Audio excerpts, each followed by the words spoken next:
Revision करने में ये है कि जैसे मैंने आपको पहले ही बताया था, जब पहला चैप्टर था जो कि स्रोतस वाला था और जिसमें व्याधि का वर्गीकरण था, तो उसमें व्याधि के वर्गीकरण आप लोग को बताया था कि तदुदुख संयोगा व्याधिया था। फिर उसके बाद निजागंतुष था, फिर शरीर मानस था, फिर आध्यात्मिक आदि दैविक आदि भौतिक था। फिर उसके 7 प्रकार थे, आदि बल प्रवृत्ति, जन्म बल प्रवृत्ति, काल बल प्रवृत्ति, दोष बल प्रवृत्ति और क्या बोलते हैं संघात बल प्रवृत्ति, स्वभाव बल प्रवृत्ति, ये सब तरीके करके 7 व्याधियाँ थी।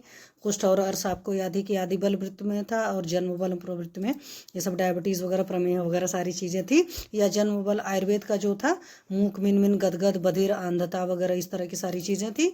और वहां पर आपने 4-5 चीजों के नाम पढ़े थे, जैसे अपनी अग्नियां तीनों थी, जठराग्नि भूताग्नि और मंदाग्नि। और साथ में आपने उसमें पढ़ा था कि पाचन में जो मेन काम है बोधक कफ क्लेदक कफ पाचक पित्त समानवायु और पानवायु पढ़ा था। और उसके बाद फिर हमने अग्निमांदा जीर्ण वगैरह की बात करी थी। तो अग्निमांदा जीर्ण में भी आपने देखा कि हर जगह प्रॉब्लम वही थी कि जो भी आपने मात्रा से अधिक आहार विहार जो भी ग्रहण किया था, बेगों का धारण किया था, रात्रि जागरण किया था, दिवासन किया था, इन सारे कारणों से आपकी अग्नि दूषित हुई थी। और जब अजीर्ण एक पर्टिकुलर टॉपिक था, तो अजीर्ण के साथ में आपके मेंटल कॉज भी थे। और साथ में चिकित्सा में हर जगह वही था कि जैसे मैंने आपको बोला ना कि रसजा नाम विकाराणाम दोषनम लंघनम परमम औषधम। तो जो रसज व्याधियाँ होती हैं या इस तरह की जो भी अग्निमांद अजीर्ण टाइप की जितनी व्याधियाँ हैं, उसमें लंघन दीपन पाचन और अनुलोमन करते थे। और लंघन कंप्लीट लंघन करा सकते हो, पूर्ण लंघन कराइए, नहीं तो अल्प लंघन भी करा सकते हो।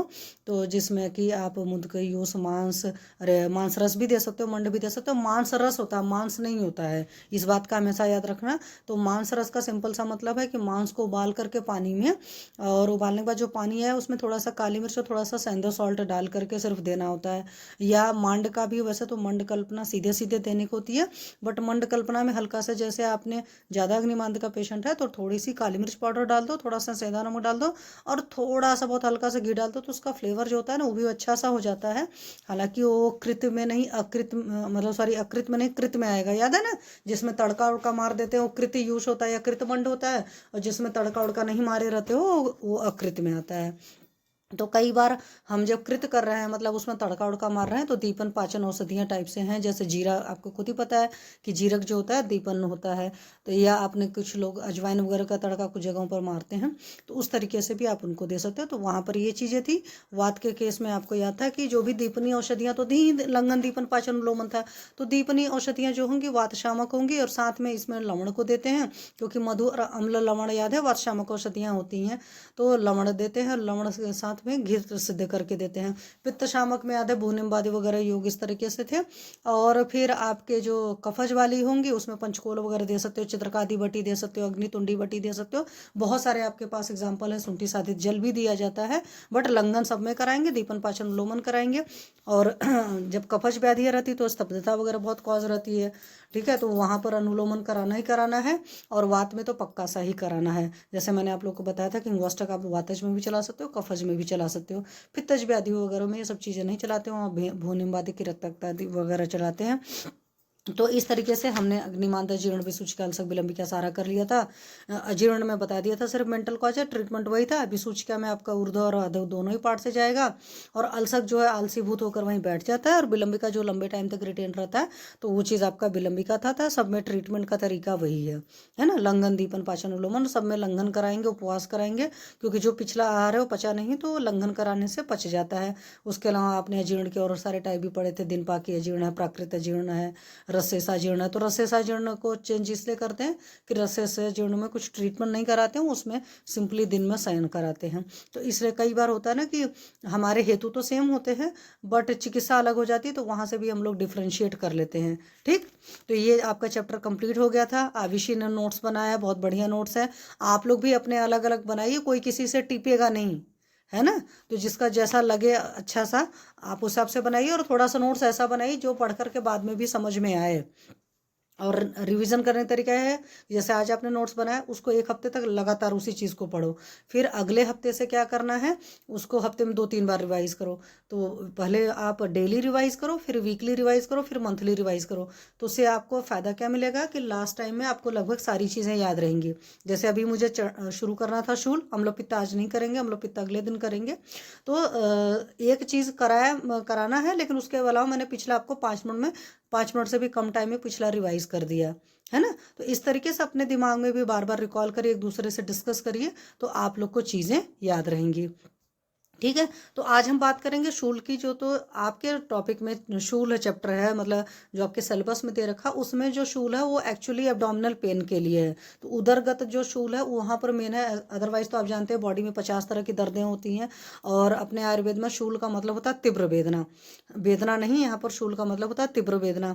तो जैसे नॉर्मली कटिशूल होता है, कटिशूल लेडीज़ को सबसे ज़्यादा होता है, और जो लोग झुक करके बैठते हैं या झुक करके चलते हैं उन लोग को भी कटिशूल होता है। और कटिशूल की अगर बात करोगे, यूरिनरी जब यूटीआई वगैरह की प्रॉब्लम होती है, मतलब यूरिनरी ट्रैक्ट इन्फेक्शंस होते हैं, तो वहाँ पर भी पेशेंट कटिशूल की तकलीफ करता है।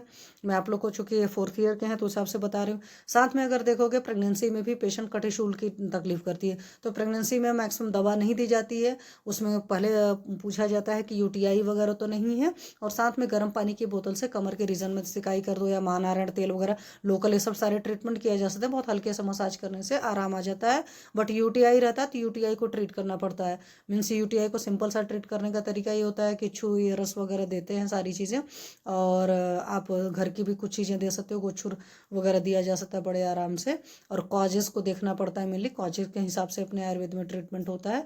और ऑयल स्पाइसी सारा फूड वगैरह बंद करते हैं, और पब्लिक टॉयलेट नहीं अलाउ करना होता है। पेशेंट को बोलना होता है कि बहुत हाइजीन मेंटेन रखें, तो उतने से आराम आ जाता है। और थोड़ा सा प्रेगनेंसी में वैसे ही सारे जो चीज़ें हैं ना, लीवर वगैरह उतना बढ़िया काम नहीं कर रहा होता है, या और भी सारी चीज़ें तकलीफ दे रही होती हैं, तो थोड़े बहुत इन्फेक्शन के लिए प्रोन बॉडी होती है। तो इसीलिए प्रेगनेंसी पीरियड में बहुत ख्याल रखा जाता है। तो कटिशूल की मैंने बात करी। और शिरासूल है, तो शिरासूल आज की डेट में हर इंसान तकलीफ करता रहता है। मुझे हेडेक हो रहा है, कभी कोई भूख, मतलब खाना वाना नहीं खाया तो उसकी वजह से भी होता है। कई बार किसी लोग को जर्नी रिलेटेड होता है, कभी होता है कि बहुत अच्छी हवा, ठंडी ठंडी हवा अगर लग जाती है सर में, या गर्मी में बहुत गर्म हवा सर में लग जाती है तो भी शिरासूल होता है। एग्जाम के टाइम में टेंशन की वजह से नींद नहीं आती है, या नींद नहीं आ रही है तो भी सिरासूल होता है। तो सिरासूल के भी आप लोग को पता है 50 वजहें होती हैं। उसी तरह कर्णशूल है, तो कर्णशूल के भी बहुत सारे तरीके होते हैं। मेनली कर्णशूल जो है वो आतिश व्याधि का गुण होता है। तो ऐसे केसेस में मेनली सरसों का तेल वगैरह कर्ण पूर्ण करते हैं, तो उससे भी काफ़ी ज़्यादा आराम आ जाता है।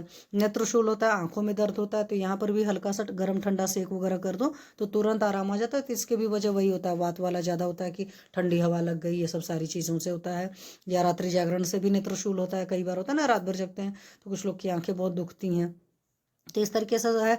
अब जो आपकी सुश्रुत संहिता है, चरक संहिता, वहाँ पर कोई स्वतंत्र व्याधि नहीं है, शूल नाम की चैप्टर नहीं है।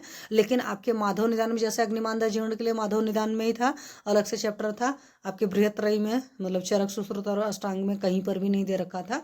बट माधव निदान में अग्निमांदा जीर्ण वाला चैप्टर था। ऐसे ही यहाँ पर शूल वाला चैप्टर भी अलग से माधव जी ने ही दे रखा है।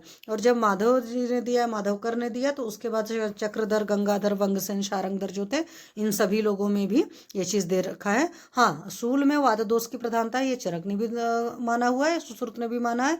या बोलते हैं ना, नास्ति रुजा वाक वातः समथिंग करके श्लोक है, तो वो चीज़ है, मतलब कि बगैर वात के रुजा नहीं हो सकता, दर्द नहीं हो सकता, सारी चीज़ें हैं। वैदिक साहित्य देखोगे तो वैदिक साहित्य में भी शूल का कहीं पर भी उल्लेख नहीं है। और अथर्व जो वेद है उसमें अव्यय विशेष, मतलब अलग अलग जगह का शूल का वर्णन है। जैसे चरक सुश्रुत में भी आप देखेंगे ना, अलग अलग जगह वाले शूल हैं, जैसे ऋषूल, पार्श्वशूल, पृष्ठशूल, कटिशूल, इस तरीके से वर्णन है। पर्टिकुलर शूल चैप्टर नहीं है, लेकिन पुराणों में है। गरुड़ पुराण में शूल की चिकित्सा का वर्णन है। तो अभी बल्कि मैं जयपुर गई थी तो मैं कुछ कुछ बुक्स लेकर आई, जैसे चरक, सुश्रुत, अष्टांग संग्रह, अष्टांग हृदय की मैं संस्कृत टीकाएँ खरीदी। उसके साथ साथ मैंने एस्ट्रोलॉजी की बुक्स खरीदी थी। और फिर मैंने अग्नि पुराण और गरुड़ पुराण वहीं पर खड़े होकर देखा था। वंगसन संहिता भी मैंने खरीदी और काश्यप संहिता भी। तो उस वक्त मैंने देखा कि वहाँ पर कई सारे चैप्टर्स थे जो अग्नि पुराण में या गरुड़ पुराण में अपने आयुर्वेद के प्रॉपर चिकित्सा के हिसाब से दे रखे। मतलब मैंने शुरुआत का इंडेक्स देखा था तो वहाँ से पता चला था। तो इस हिसाब से भी आप समझो कि गरुड़ पुराण में है शूल की चिकित्सा दे रखी है। और वैसे देखोगे सारे लोग हिंदू हो जो लोग हैं तो उनको ये पता होगा कि जब किसी की डेथ हो जाती है तो अपने यहाँ जो पाठ होता है वो गरुड़ पुराण का ही पाठ होता है। तो हो सकता है वो पाठ अलग हो और ये चिकित्सा वाला पार्ट अलग हो। तो मतलब अपने पुराणों में, क्योंकि अगर सही सोचोगे तो हमारे पास सारी चीज़ें जो हैं, ज्ञान जो आया है वेदों से आया है। तो वेद के बाद पुराण है, पुराण के बाद उपनिषद हैं। तो पुराणों में भी है। और जो आपका अथर्ववेद है चौथा, जिससे आप बोलते हो अपना आयुर्वेद आया है, तो उसी अथर्ववेद से ज्योतिष भी आया है। और उसी अथर्ववेद को फिर आगे पुराणों में भी बहुत सारी जगह किया हुआ है। ठीक है। तो अगर कभी कोई पूछ लेता है, मान लो, या कभी आप लोग के पीजी में इस तरह के क्वेश्चन भी पूछ लिए जाते हैं, तो आपको पता होना चाहिए कि गरुड़ पुराण में शूल चिकित्सा का वर्णन है। या मैं आपको, वैसे तो मुझे नहीं आता, लेकिन इतना मुझे अच्छी तरीके से आता है कि अग्नि पुराण और गरुड़ पुराण दोनों में बढ़िया से आयुर्वेद के कई सारे चैप्टर्स हैं। ठीक है। तो ये आपके पीजी पॉइंट ऑफ व्यू से है, क्योंकि दिन ब दिन पीजी एग्जाम टफ होते जा रहा है, तो कुछ अलग अलग क्वेश्चन वो पूछते जाते हैं। तो रामहर सिंह सर की बुक में भी दे रखा है कि गरुड़ पुराण में इसकी चिकित्सा दे रखी है। अब चरक में देखोगे तो चरक का पहला जो है कौन सा चतुष्क है, कौन बताएगा? हाँ जी, चरक चरक का फर्स्ट चतुष्क कौन सा है? आप लोग पढ़ चुके हो।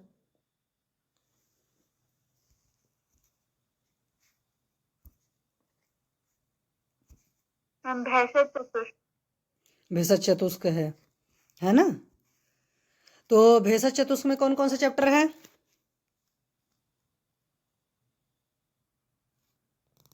हाँ जी, हेलो। भेषज चतुष्क में कौन कौन से चैप्टर हैं, याद नहीं? भेषज चतुष्क में पहला ही चैप्टर आपका हो गया दीर्घन जीवती अध्याय, दूसरा अपामार्ग तंडुलीय, और तीसरा कौन सा हुआ? तीसरा हो गया आरगवदीय, और चौथा हो गया षड्विरेचन शताश्रित अध्याय। तो जो षड्विरेचन शताश्रित अध्याय है, षड्विरेचन जो है 600 विरेचन योग हैं, और साथ में और चीज़ें दे रखी हैं, तो वहाँ पर ही आपके पंचाशन महाकषाय भी दे रखे हैं। तो वो जो पंचाशन महाकषाय यानी 500 महाकषाय दे रखे हैं, 500 कषाय दे रखे हैं, सॉरी 50 महाकषाय दे रखे हैं, तो उसमें शूल प्रशमन कषाय है। ठीक है। तो चरक सूत्र 4 में ही आपके शूल प्रशमन कषाय है। तो शूल प्रशमन कषाय इन्होंने दे रखा है। और शूल प्रशमन कषाय को अगर आप अच्छे से देखोगे तो उसमें आपके पंचकोल है, पिपली पिपली मूल चबे चित्रक नागर जो है, हिंगू वगैरह है। तो शूल प्रशमन कषाय और दीपनी द्रव्यों में बहुत ज़्यादा कॉमन है। तो एक बार ये चरक में देख लेना, ठीक है, नहीं तो मुझे भेजना, मैं खुद ही सोची थी आप लोग को बता दूंगी। तो शूल प्रशमन कषाय है, तो मेनली यूज़ करते हैं। इसी वजह से आप ये समझो कि शूल प्रशमन कषाय में दीपनी द्रव्य हैं। तो जितने भी दीपन पाचन के द्रव्य होते हैं वो शूल में भी इस्तेमाल करते हैं, क्योंकि वात की जो वृद्धि हुई होती है या वात की वजह से शूल का विकार होता है। तो ऐसा नहीं होता कि अग्निमांदता नहीं होती, यहाँ पर भी अग्निमांदता अधिकतर मिलती है। इसीलिए जो शूल के टाइप हैं तो उसमें भी 8 टाइप हैं, जैसे वातज पित्तज कफज, फिर वात पित्तज वात कफज पित्तज कफज, और वातज पित्तज कफज मतलब सन्निपातज हो गया, और साथ में एक आमज है। तो शूल के टाइप की अगर बात करें तो 8 तरह का शूल का टाइप होता है। ठीक है। और हृदय रोग प्रकरण में भी दे रखा है। तो चरक जी ने 2 जगह शूल का वर्णन है। एक हृदय रोग देखोगे तो हृदय रोग चिकित्सा जो है चरक चिकित्सा 26 है, और शूल प्रशमन महाकषाय है तो आपके सूत्र स्थान में ही है। उसके अलावा काश्यप संहिता में अलग से वर्णन है इसका। तो बृहत्त्रयी में आपकी काश्यप संहिता नहीं आती। ठीक है। तो काश्यप संहिता में शूल के से रिलेटेड अलग चैप्टर है। हारित में भी एक अलग चैप्टर है। बट गणनाथ सेन जी जो हैं बहुत बढ़िया हैं, जो आपके टीकाकार हैं, गणनाथ सेन जी शूल को सिर्फ मात्र लक्षण ही मानते हैं। और आपके आज की डेट में आप देखते हो बहुत सारी डिसीज़ में शूल होता है, और कई सारी जगह प्योर भी शूल ही एक डिसीज़ के फॉर्मेट में है। और कई सारी नार्थकर रोग में आएगा, मतलब किसी रोग के लक्षण में होता है। जैसे में फीवर होता है तो भी हमें कई बार होता है नहीं, सर दर्द खासकर होता है फीवर के केस में, जैसे वातज बुखार होता है वगैरह है, तो उसमें काफ़ी दर्द होता है। इसी तरह बहुत सारी बीमारियां होती हैं जिसमें शूल होता है, या कई सारी बीमारियों का इंडिकेशन ही शूल के थ्रू ही होता है कि रुझा नहीं होगा तो पता ही नहीं चलेगा। फिर शूल की व्युत्पत्ति या निरुक्ति करोगे तो शूल में का प्रत्यय लगाकर शूल बना है, जिसका मतलब होता है उग्र पीड़ा। ठीक है। और आचार सुश्रुत निजन गुल्म का उपद्रव माना है। और उसी तरह उसके गुल्म के जैसे 5 स्थान नहीं थे, हृदय पार्श्व पृष्ठ त्रिक और बस्ती जो थे, उसी तरीके से यहाँ पर भी उसके जगह माने हैं। तो जो गुल्म का उपद्रव किसने माना है, अगर आपकी पीजी एंट्रेंस एग्जामिनेशन में आता है तो आपको याद होना चाहिए कि गुल्म का उपद्रव सुश्रुत जी ने माना है। चरक जी ने भी ऐसे ही माना हुआ है। उन्होंने भी गुल्म के जो भेद कर रहे थे तो वहीं पर वर्णन किया है। बट आपकी जो बुक में दे रखा है उदरेतर, मतलब उदर के अंदर जो दर्द वगैरह हो रहा है तो उसको है। ठीक है।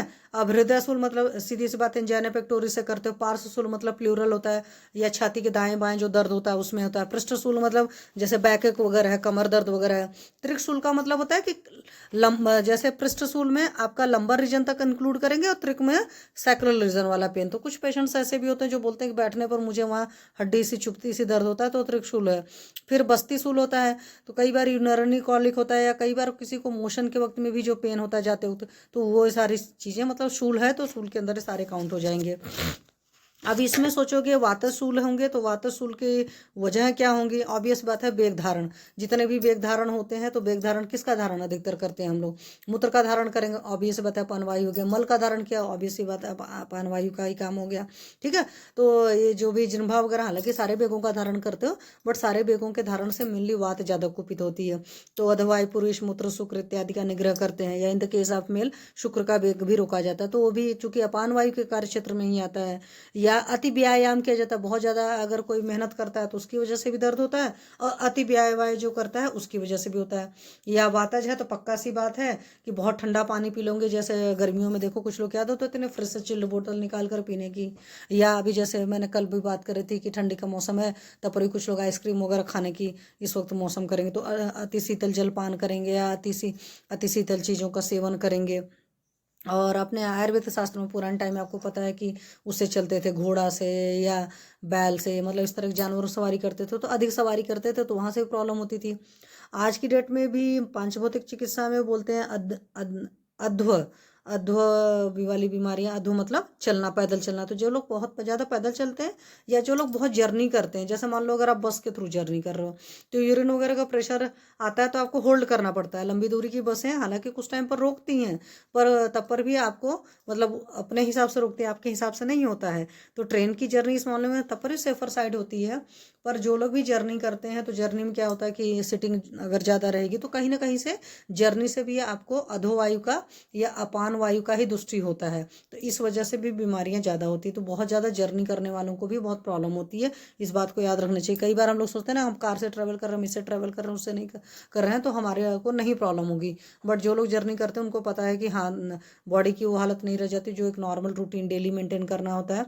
भले चाहे जो लोग वीकली ट्रैवल करें, जैसे मान लो अभी मैं पीजी करते वक्त बार बार अपने कॉलेज आती जाती हूँ, तो मुझे मालूम है कि नहीं हमारा वो डेली वाला शेड्यूल नहीं रह पाता है। हमें 5 घंटा सुबह बैठ करके जाना है, फिर शाम को आते तो हमें 5 घंटा बैठना है, तो लगातार 10 आवर की सिटिंग ऐसे हो जाती है। तो आपका शेड्यूल गड़बड़ गड़बड़ होता है, या खाने पीने का आपका गड़बड़ होता है, तो जर्नी से बहुत सारी चीज़ें होंगी। जर्नी में आपका खान पान चेंज होगा, कि जर्नी में आपका अपान वायु का अवरोध होगा, तो इस तरह से बीमारियां अध्व से होती ही हैं, अधोशोसिस को बोलते हैं। ठीक है, और क्या जैसे कुछ लोग बहुत ज़्यादा रात्रि जागरण करते हैं, या बहुत ड्राई चीज़ें खाते हैं, ठीक है, और कषाय तिक्त रसों का ज़्यादा सेवन करते हैं, विरुद्धाहार करते हैं, और दुनिया भर के मतलब मेंटली इंसान स्ट्रेस है, शोक है, उपवास ज़्यादा कर रहा है, या बहुत ज़्यादा हंसना। तो बहुत ज़्यादा हंसना, या बोलते हैं ना कि बेगों का ना ही बलात् धारण करना चाहिए, ना उनको बलात् निकालना चाहिए, मतलब कि न धारण करना ना उनको एक्सेस निकालना है, वो अपने आप नेचुरल रहना चाहिए। तो जैसे अपने आप बोलते हैं ना कि जब दिया जाता है पंचकर्म तो बोलते हैं कि भाई न आपको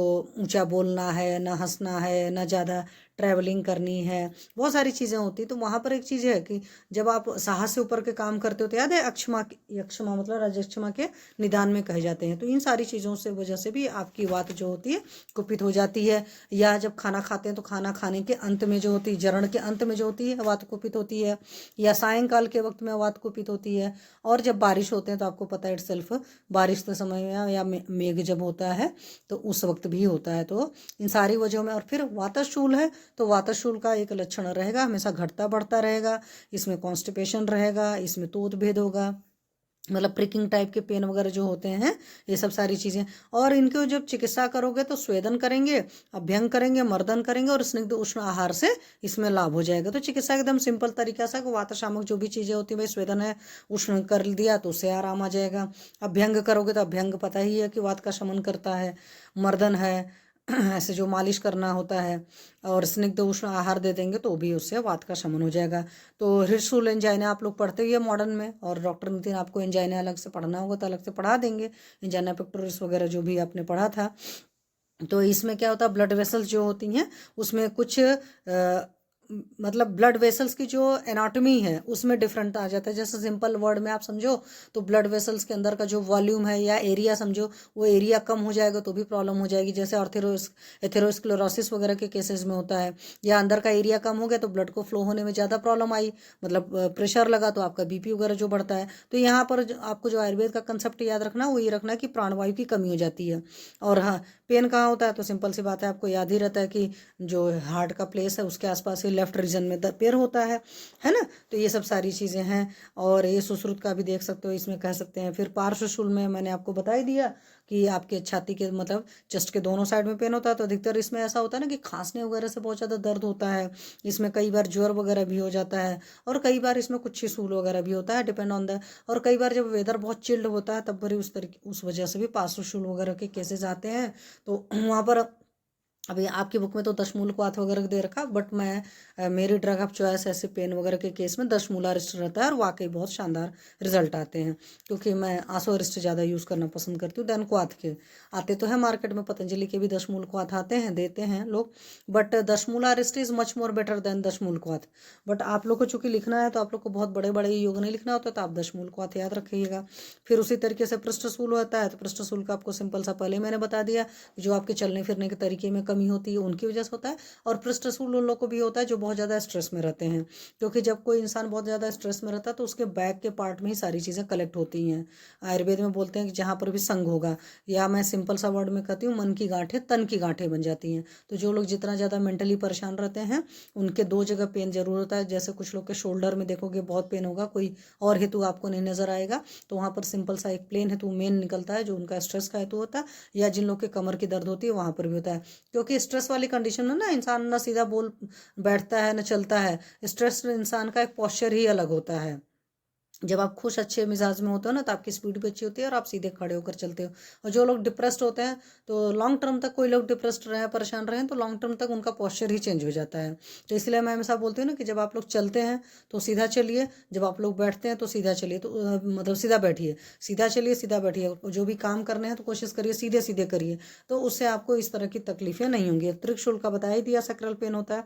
और बस्ती सूल जो है वो सब यूरिन वगैरह पॉटी वगैरह का प्रेशर जब रोकते हैं, तो बस्ती तो वैसे ब्लैडर है तो उस रीजन में भी पेन होता है, तो मेनली लोअर एब्डोमेन में होता है। हालांकि मेल पेशेंट आज तक इस तरह के कम देखे हैं, फीमेल पेशेंट मैंने यूटीआई वगैरह में ज़्यादा देखे हैं, मेल यूटीआई के केसेस भी मैंने कम ही देखे हैं।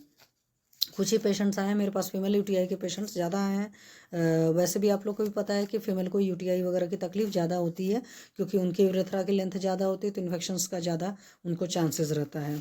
ठीक है, और भी बहुत सारी वजह होती हैं जिसकी वजह से फीमेल को ये सब ज़्यादा चीज़ें होती हैं।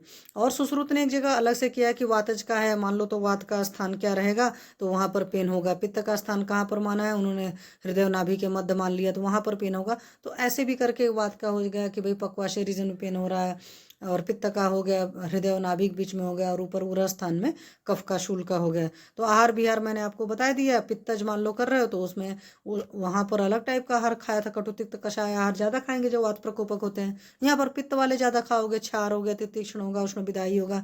अब जैसे आजकल ये मोमोज वोमोज खाया जाता है, तो मोमोज में क्या है, तो मोमोज में आपकी चटनी उटनी जो होती है बड़ी तीखी होती है, इससे भी क्या है आपका पित्त का प्रकोप होता है।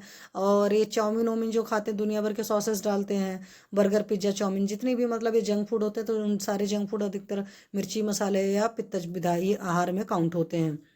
या जैसे कुछ लोग बहुत ज़्यादा तेल वगैरह डाल करके पापड़ी उपड़ी जो बनाते हैं ना, उन सब सारी चीज़ों खाते हैं। और दुनिया भर के यूश हैं वो अलग से मतलब बनते हैं, जैसे कुलत्थी यूश जो है, कुल्थी जो होती है पित्त विकार को जनक होती है। तो ये सारी देर का सुरा सौबीर ये सब रट्टा मार लेना या लिख लेना इस तरीके से। पिड़ियाक होता है, ये भी क्या होता है ना, जैसे आपकी एक खली होती है सरसों की बनती है, उसी तरीके का और पदार्थ होता है। तो यहाँ सब सारी जगहों में भी, तो इन सारे कारणों से आहार का क्या हो जाएगा, विदग्ध हो जाएगा। विदग्ध आहार होने की वजह से पित्त प्रकोप हो जाएगा, नाभि प्रदेश में शूल हो करके पैत्तिशूल उत्पन्न हो जाएगा। तो लक्षण क्या क्या होंगे, तृषा, इंद्रिय, मोह, दाह, मोह, स्वेद, मूर्छा, भ्रम, शूल, चूस मतलब चुभाने टाइप की वेदना होगी, चूसने के समान होगी।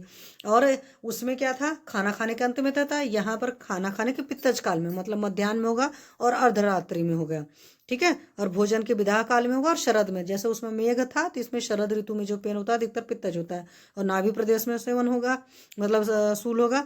अब उसमें उष्ण वात वाले में क्या है, उष्ण पदार्थों से उष्ण स्निग्ध आहार दे देंगे तो आराम हो जाएगा। तो इसी तरह इसमें शीतल और मधु आहार से इसकी शांति हो जाएगी। मतलब आपने उपसय से समझा कि किस तरह का वो था।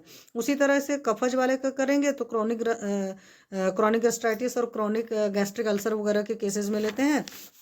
तो यहाँ पर क्या होगा, भोजन के शुरुआत में ही पेन होगा और अधिकतर आम दोषज होगा, मतलब आम ज़्यादा बना होगा। कफकर आहार विहार की वजह से आम बन गया है तो इसमें इच्छू के विकार बहुत आते हैं, इसमें क्षीर के विकार बहुत आएंगे क्योंकि क्षीर वगैरह आपके कफज व्याधियों के जड़ में आते हैं, ठीक है। और अनुपदेशज जलचर प्राणियों का मांस है। देखिए जो आप चिकित्सा में लिखते हो कि लघु आहार में यूष है, मंड है, मांस रस होता है, यहाँ पर मांस है, मांस रस नहीं। जो नॉर्मल लोग नॉनवेज खाते हैं ना, मांस रस तो बहुत लोग रेयर पीते हैं। और जो रेस्टोरेंट वगैरह में मांस रस पीते हैं वो भी थोड़ा सा भारी होता है, उससे पानी नहीं रहता, उसमें पता नहीं क्या क्या रहता है।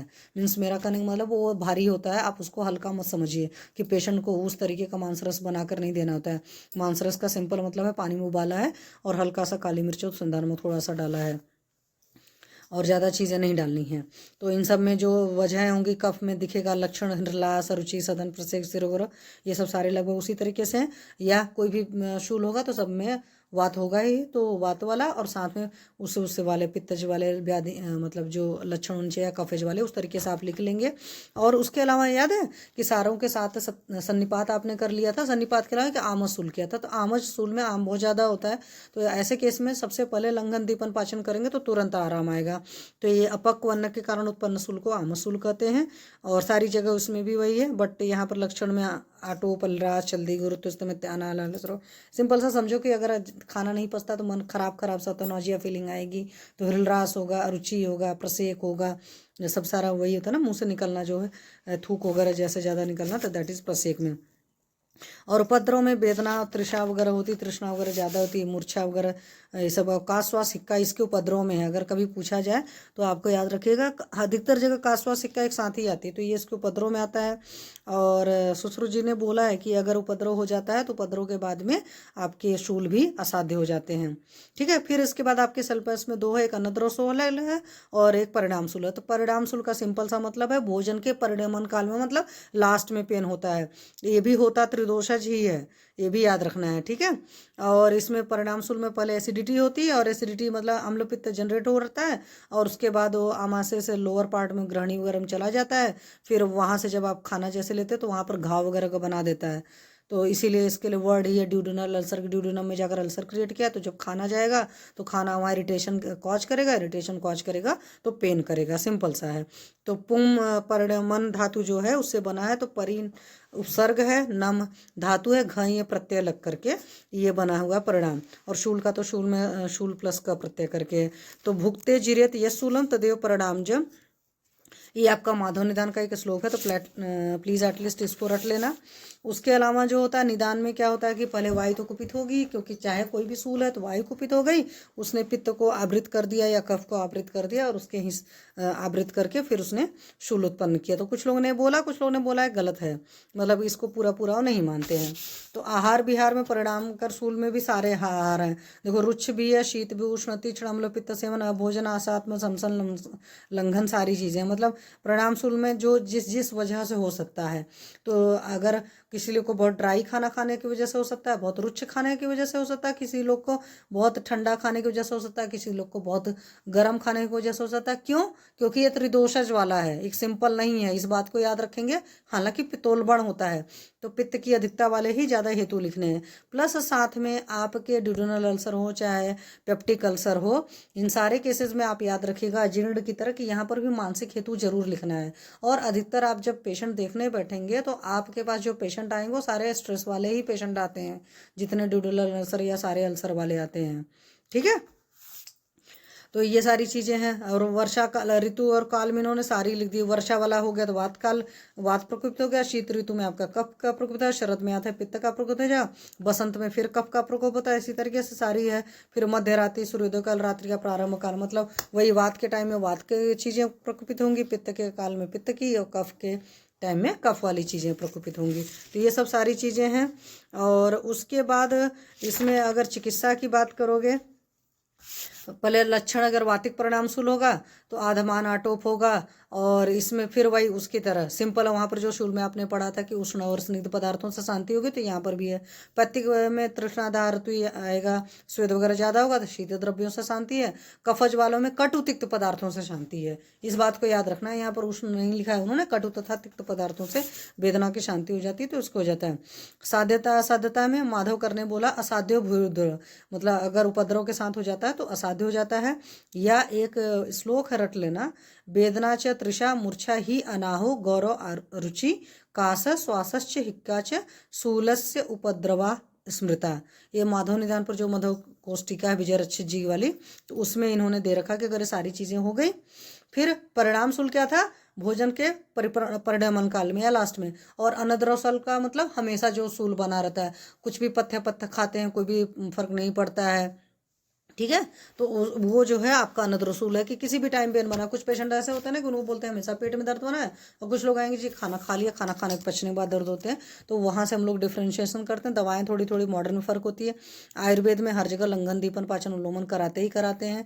आप साथ में ये देखते हो कि पित्त ज़्यादा है, कफत ज़्यादा, वात ज़्यादा, उसके हिसाब से चीज़ों को करते हो, ठीक है।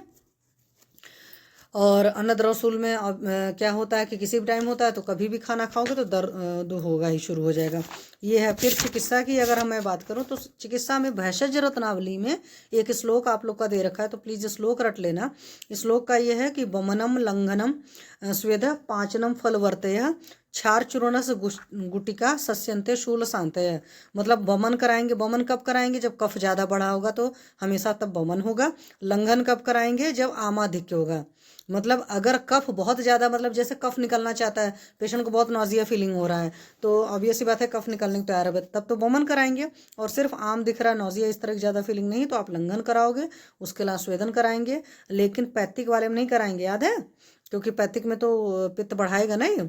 और पाचन कराएंगे, पाचन द्रव्य वगैरह दोगे। फलवर्तियाँ मतलब सपोजिटरी वगैरह यूज़ करोगे। क्षार है, चूर्ण है, गुटिका है, इन सबको शूल की शांति के लिए इस्तेमाल किया जाता है। तो इसकी बहुत बढ़िया से चिकित्सा सूत्र जो है ये हमारे भैषज रत्नावली में दे रखी है, ठीक है। और उसके अलावा चिकित्सा हर जगह अपनी लिखते हो तो निदान परिवर्जन लिखते हो। और इसमें शूल में देखो तो वातज पित्तज कफज के हिसाब से अगर सोचो ना, तो यहाँ पर वमन भी कराते हैं, यहाँ पर विरेचन भी कराते हैं, यहाँ बस्ती भी कराते हैं, जैसी भी अवस्था रहती है। मतलब बहुत ज़्यादा अगर कफों का मतलब दोष निकलने को तैयार है तो वमन करा देते हैं। थोड़ा बहुत आम बढ़ा हुआ है तो लंघन कराते हैं। और फिर बाद में क्या करते हैं, विरेचन कराना शुरू करते हैं। फिर कुछ टाइम बाद बस्ती कराना शुरू करते हैं। इस तरीके से यहाँ पर होता है। तो यहाँ पर वात है, उसमें कफ पित्त का आवरण है, उससे शूल उत्पन्न हो रहा है। तो जैसा जैसा कंडीशन रहेगा मतलब वैसी वैसी चिकित्सा करा देंगे।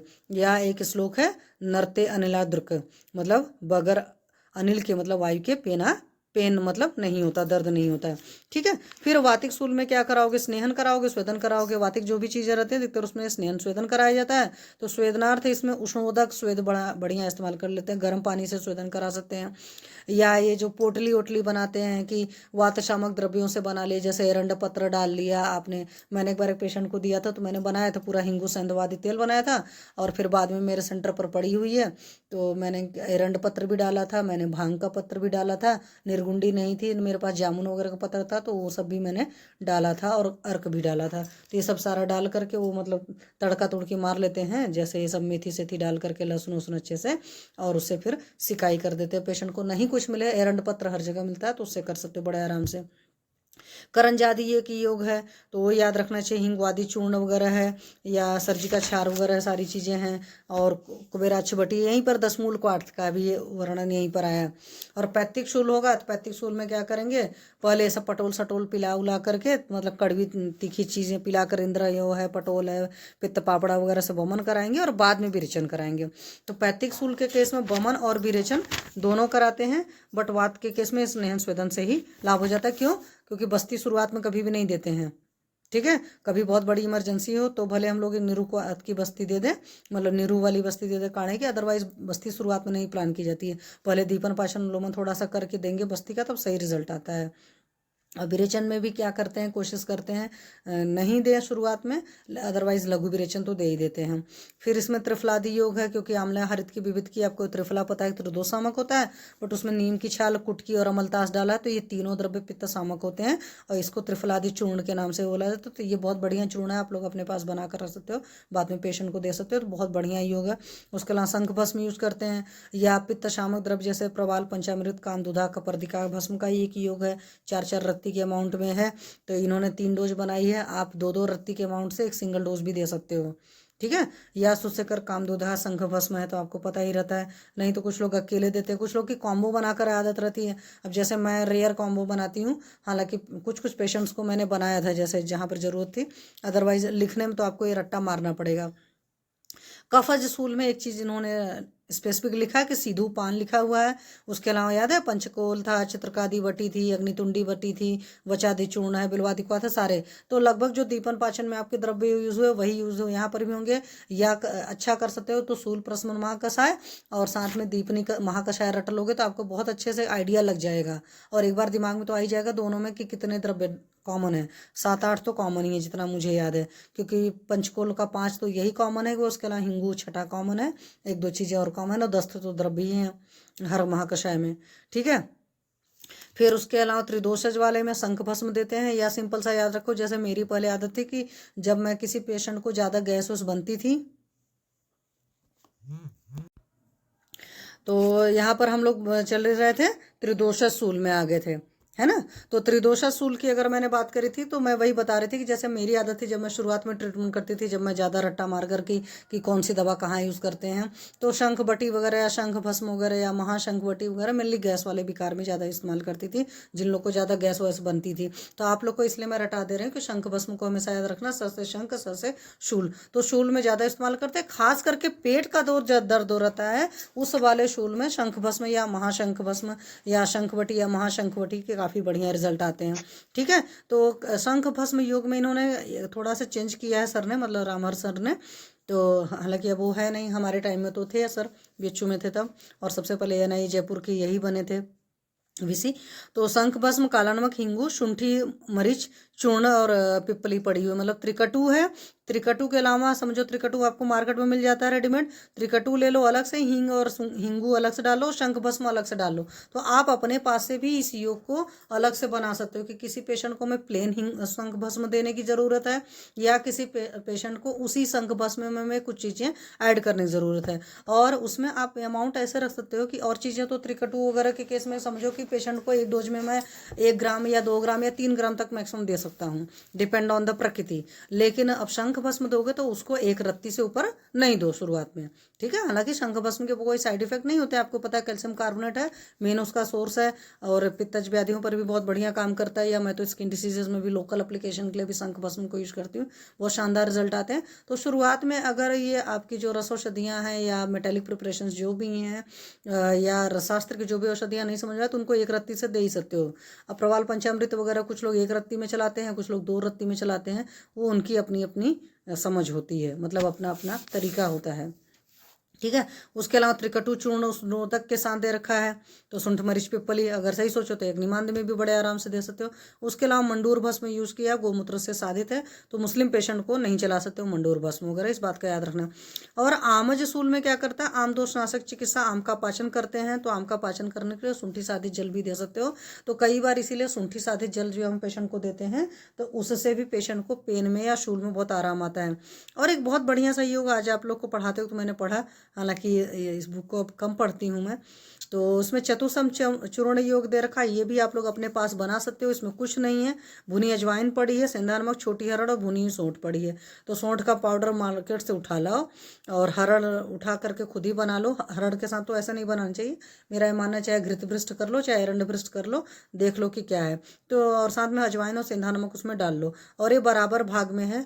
बट मैं ये कहती हूँ, हालांकि तो बुक में लिखने के लिए आप पेशेंट की प्रकृति के हिसाब से इस चीज़ को भी सारी जगह इस्तेमाल कर सकते हो। उनके क्या करने पड़ते हैं, हमें मात्रा अलग अलग करनी पड़ती है, मतलब किसको हरितकी का ज़्यादा लोड है, किसको अजवाइन का लोड ज़्यादा है या किसको शुंठी ज़्यादा देने की ज़रूरत है, तो ये इस तरीके से करा सकते हो। क्योंकि ये शुंठी की अगर हम बात करेंगे तो उसका मधुर विपाक होता है और उष्ण वीर्य होता है, ठीक है, आम पाचक होती है। तो मधुर विपाक की वजह से अगर हम मानो तो पित्त का शमन करेगी, और उष्ण विपाक की वजह से आपके कफ और वात दोनों का शमन करेगी। कफ वात आपके दोनों शीत वीर्य होते हैं, ठीक है। और पर क्या होता है ना, कुछ बार पेशेंट्स के दिमाग में बैठा होता है शुंठी बड़ी उष्ण है, मधुर विपाक तो उनको याद नहीं रहने वाला है, तो वहाँ से प्रॉब्लम करते हैं।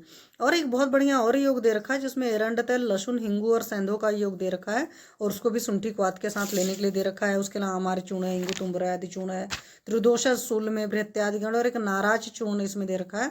उसमें पिपली, निशोथ और शक्कर को बनाया हुआ है। तो पिपली उसमें एक भाग है, और निशोथ जो है आपकी जो लग्जेटिव के रूप में निशोथ ज़्यादा यूज़ करते हो ना।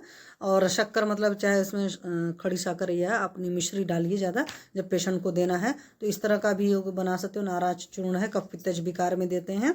और वात कफज में एक चीज़ और है, रसोन का बहुत ज़्यादा यूज़ यहाँ पर किया, मध्य के साथ दिया या मधु के साथ रसोन का यूज़ किया। और एक रुचकादि चूर्ण होता है, उसको शुंठी के साथ दे रखा है। तो आपके मेनली शूल की चिकित्सा में वही दीपन पाचन औषधियों वाले चीज़ें हैं।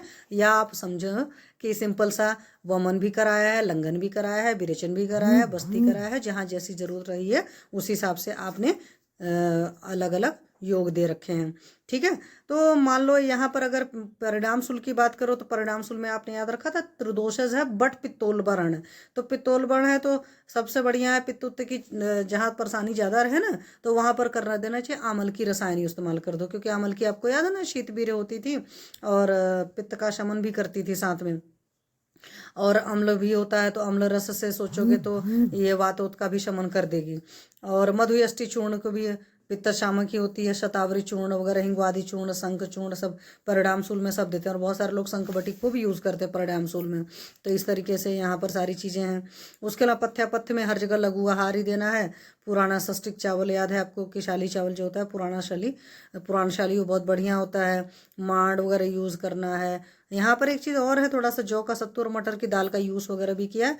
और मांस रस है, मांस नहीं यूज़ किया तो जांगल आनूप मांस का और नारियल का जलित कर है। तो कोकोनट वाटर वगैरह देते ही हैं जब भी अल्सर वगैरह के पेशेंट्स रहते हैं, ठीक है। तो यहाँ पर परिणाम शूल और अन्नशूल दोनों की वो चीज़ें मतलब चिकित्सा सेम है। और इसमें एक चीज़ याद रखना चाहिए, जब भी शूल वगैरह के पेशेंट्स आते हैं, खास करके पेट वोट में दर्द हो रहता है, तो दालें तुरंत बंद की जाती है। यूश की बात अलग होती है, बट ये साफ साफ लिखा है द्विदलम वर्जयेत शूली। अब ये रेफरेंस इन्होंने नहीं लिखा है कि किसका रेफरेंस है। तो जो शूली होता है मतलब जिसको शूल हो रहा होता है उसको द्विदाल या दालें अपथ्य होती हैं, तो दाल हमेशा बंद करा देते हैं। और हर जगह अपथ्य में वही है, गुरु पदार्थ, शुष्क साग, विदाही पदार्थ, ये सब सारी चीज़ें जो मिर्च मसाला, सरसों तेल, राई, कटु तीक्ष्ण द्रव्य, अम्लीय पदार्थ, मछली, मद्यपान, रात्रि जागरण, दिवाशयन, धूप का सेवन, ये सब सारी चीज़ें जो होती हैं सिंपल आहार विहार में आपको पथ्य पथ्य का पता है, और वही सारी चीज़ें हैं। और एकल द्रव्य में जैसे आपकी अमल की रसायन यूज़ करें तो अमलकी में अमलकी की वो भावना दी जाती है, वो भी एकल द्रव्य है। शतावरी चूर्ण अगर करोगे तो भी सिंपल सा हो गया। उसके अलावा भृंगराज, यष्टि, मधु, नारिकेल जल का और कच्चे केले का भी सेवन कराते हैं कुछ लोग, ठीक है। कच्चे केले की सब्जियां बनाते हैं, कच्चे केले कुछ अलग तरीके से खिलाते होते हैं, बट कच्चे केले का फल का सेवन है इसमें, तो नॉर्मली इसको यूज़ करते हैं। तो ये आपका शूल का चैप्टर कंप्लीट हो गया। अब कल मुझे हो सकता है अगर मैं खाली रहूँगी तो मैं आपको अम्ल पित्त का कराऊंगी, अदरवाइज फिर हम संडे को रखेंगे शाम को, ठीक है। मतलब मैं अपने सेशन के बाद ही रहूँगी तो 5:30 बजे के आसपास संडे का सेशन रखेंगे, ठीक है। किसी को कोई प्रॉब्लम, कोई इशू, कुछ पूछना हो? हाँ जी, किसी की कोई क्वेरी कि सब सो रहे हैं?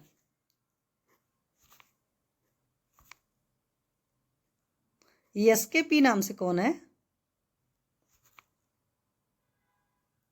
प्रिया और रोशनी ने ज्वाइन किया, अंजू ने, आविशी ने ज्वाइन नहीं किया।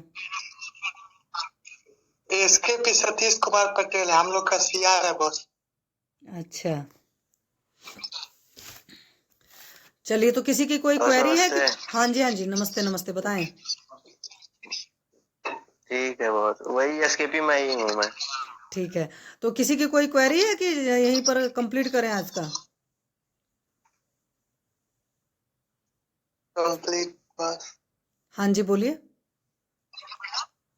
ठीक है बॉस, ठीक है, एक बार इस चैप्टर को आप लोग अच्छे से फिर से पढ़ लीजिए और बुक में फिर रिवाइज कर लीजिए। और जैसे आविशी ने शेयर किया, प्लीज अपने हर कोई नोट्स अलग अलग बनाइए। ऐसा थोड़ी है कि एक ने बनाया दूसरा आपस में सर्कुलेट करोगे, अपना अपना नोट्स बनाओगे, क्योंकि आपकी तैयारी उसी हिसाब से हो जाएगी। फिर आप लोग के तो और भी एग्जाम देने होंगे ना बाद में भी बहुत सारे, तो वहां पर भी काम आते हैं। तो मैं तो कहूँगी इस टाइम में नोट्स बनाते हो तो बल्कि ऐसा नोट्स बनाओ कि पीजी के भी जो क्वेश्चंस वगैरह आते हैं ना, वो सारी चीज़ें भी डिस्कस करते जाओ या सोचते जाओ। जैसे मेरे को जो इतना समझ में आता है, जैसे मैंने इस बार पीजी एग्ज़ाम दिया था, तो जो भी थोड़ा बहुत मुझे समझ में आया तो मैं आपको इसीलिए बताती जा रही हूँ। तो प्लीज़ थोड़ा सा बुक पढ़िए, बहुत ही शॉर्ट नोट्स भी बाद में समझ में नहीं आता है, ठीक है। और प्लीज़ अपने अपने बनाकर नोट्स करिए। चलिए आज यही चैप्टर कंप्लीट करते हैं, कल नहीं लेंगे, परसों लूँगी, तो परसों मैं फिर से एक बार रिवाइज करा दूंगी। लेकिन मैं क्लास में आगे से आप लोग से पूछूंगी भी, तो पढ़ करके आइएगा प्लीज़। पिछला मैं पक्का पूछूंगी, ठीक है। ठीक है, चलो ओके, नमस्ते सभी को, बाय। Thank you ma'am. खुश रहो।